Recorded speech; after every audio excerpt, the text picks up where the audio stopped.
first, it was just a fleeting moment.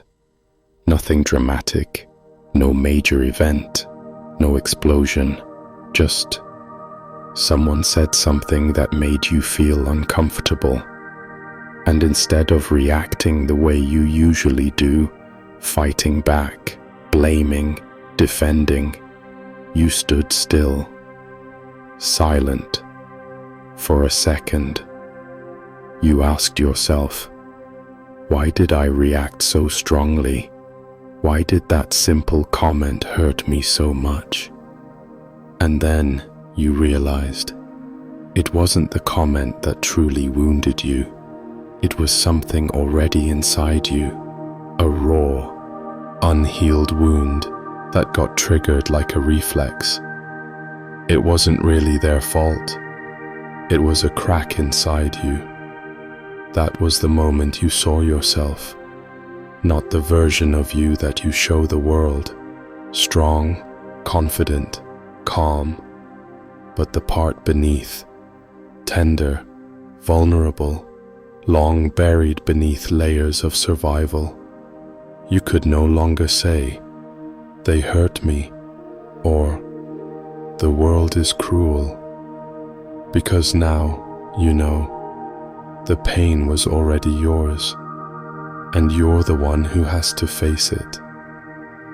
No one tells you that when you begin to awaken, you'll feel worse before you feel better. You thought healing would be a gentle process, like morning light spilling through a window. But no, it's more like a silent storm. Quiet, yes, but strong enough to wipe away everything you once believed about yourself. Because once you begin to truly see, you also begin to realize there's no one left to blame. You can't blame your parents. You can't blame your past. You can't keep playing the victim. Because now you understand. Every burst of anger is a cry from within. Every defensive wall is a wound not yet healed.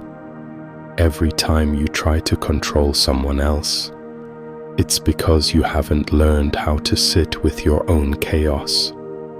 Awakening is the moment you stop pointing the arrow outward and start turning it inward. It's not pleasant. Sometimes you'll wish you had never begun. You feel naked, stripped of all your masks, and then you see the truth.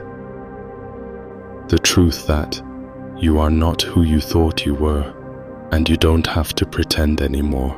For the first time in your life, you begin to really look at yourself. No more excuses, no more blame, no more running away. And what you see shakes you to the core. You see old wounds you've hidden beneath a busy life. You see behaviors you once labeled as personality, but now realize are survival mechanisms.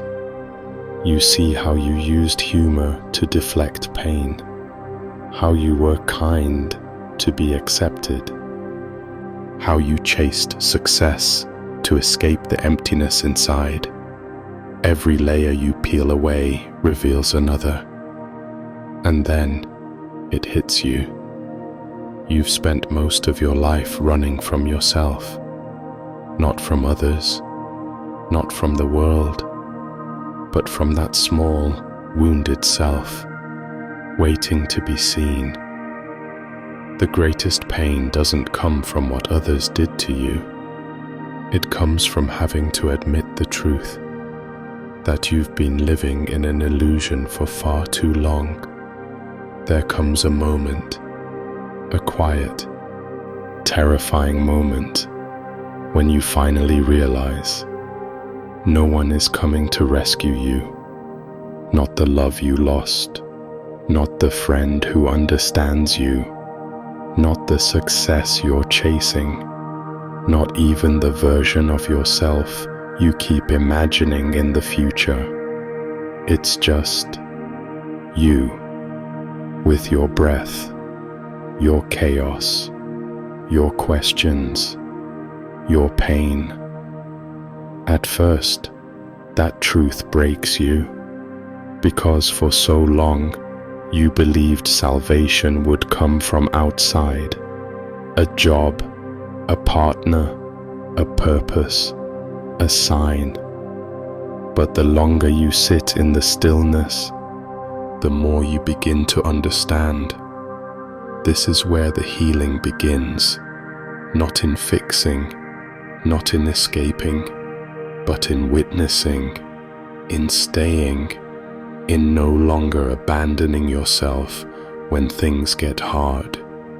You learn to mother your own wounds, to father your own fears, to become the presence you always longed for. And that's when something shifts, not because someone saved you, but because you stopped waiting to be saved. Becoming self-aware isn't just awakening, it's also a funeral. A funeral for the version of you that you thought was real, but never truly was. You start to grieve the person you pretended to be, the one who was always strong, always okay, always in control, always smiling. You grieve the masks you wore for so long, the roles you played to feel loved, the silence you kept to avoid conflict, the success you chased to feel worthy. And it hurts. It really, really hurts.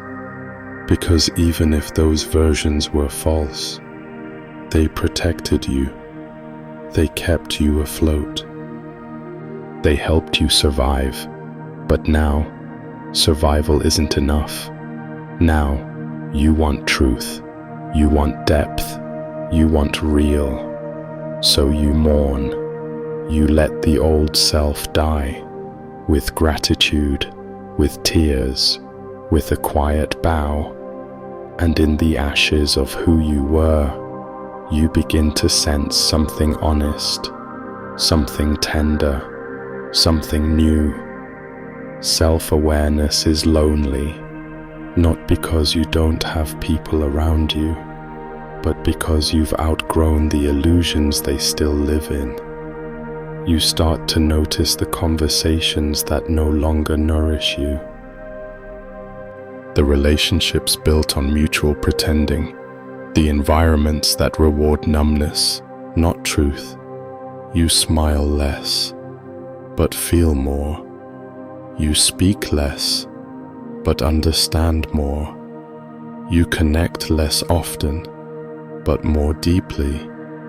And sometimes, that makes you feel like a stranger in your own life. You begin to walk a path that few choose, not because you're better, but because you can't unsee what you've seen. And in that clarity, you lose some people. You lose comfort. You lose the false safety of being understood by everyone. But you gain something else. You gain integrity. You gain stillness. You gain the quiet power of living in alignment with who you truly are.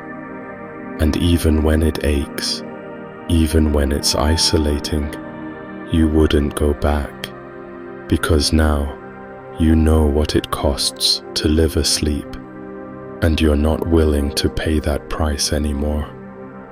Eventually, something unexpected happens.